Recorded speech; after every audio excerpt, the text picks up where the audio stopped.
নমস্কাৰ স্বাগতম জনাইছো আমাৰ চেনেলৰ অন্য এটি ভিডিঅ'ৰ মাজলৈ পুনৰবাৰ আপোনালোকক আজিৰ ভিডিঅ'টোত আমি এক্সিছ বেংকৰ ফালৰ পৰা যিমানখিনি পদ মুকলি হৈছে সেই পদখিনিত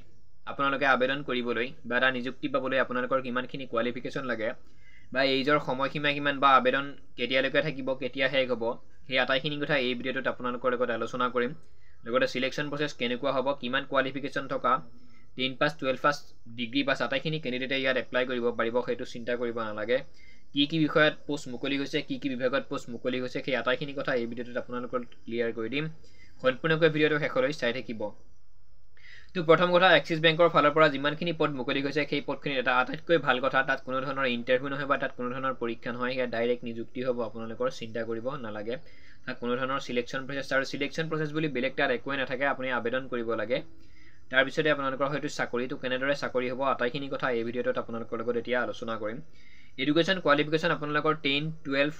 ডিগ্ৰী যিমানখিনি আপোনালোকৰ কোৱালিফিকেশ্যন আছে আটাইখিনি কেণ্ডিডেটে এপ্লাই কৰিব পাৰিব সেইটো কোনো ধৰণৰ চিন্তা কৰিব নালাগে অবভিয়াছলি আপোনালোকে গম পায় 10 পাছ যিখিনি কেণ্ডিডেট আছে তেওঁলোকৰ গ্ৰেড 4 পদ হয় আৰু 12 পাছৰো কিছুমান গ্ৰেড 4 বাবে আবেদন কৰিব পাৰিব কি পদ মুকলি হৈছে মই আপোনালোকক কৈ দিছোঁ পোষ্ট নেম ইয়াত নটিছখনত উল্লেখ আছে assistant admin executive assistant banking relationship officer clerk head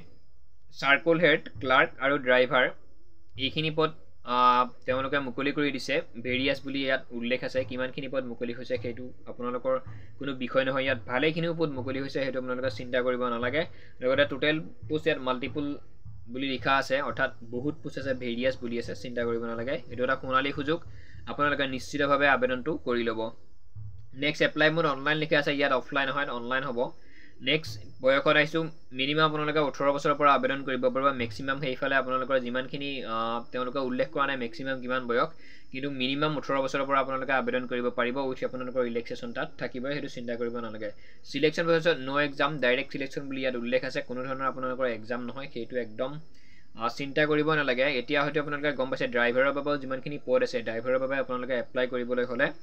আপোনালোকৰ প্ৰথম কথা যিখন চৰকাৰীভাৱে গ্ৰহণযোগ্য ড্ৰাইভিং লাইচেন্স সেইখন লাগিব এটা ড্ৰাইভাৰ পদৰ বাবে এপ্লাই কৰোঁতে কোনখিনি নটিছ বা কোনখিনি ডকুমেণ্ট আপোনালোকৰ লাগে নটিছ বুলি তাত একো নাই বাৰু ডকুমেণ্ট কোনখিনি লাগে সেইখিনি আপোনালোকে ইতিমধ্যে গম পায় বিশেষকৈ আপোনালোকৰ ড্ৰাইভাৰৰ বাবে এপ্লাই কৰিব লাগিলে লাইচেন্সখন আপোনালোকৰ প্ৰয়োজন হ'ব তো লাইচেন্স যদি আছে ড্ৰাইভাৰৰ যিখিনি 4th গ্ৰেডৰ পদ আছে সেইখিনিৰ বাবে আপোনালোকে আবেদনটো কৰিব পাৰিব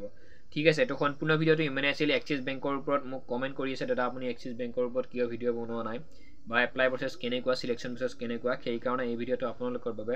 যিমানখিনি ৱেইট কৰি আছে এক্সিছ বেংকৰ ৰিক্ৰুটমেণ্টৰ বাবে সেইখিনিৰ বাবে এই ভিডিঅ'টো যদি সম্পূৰ্ণকৈ চাইছে ভিডিঅ'টো এতিয়াও যদি চাই আছে চেনেলত যদি প্ৰথমবাৰ আহিছে ছাবস্ক্ৰাইব কৰিব লগতে ভিডিঅ'টো যদি এতিয়াও চাই আছে এটা লাইক কৰিব ধন্যবাদ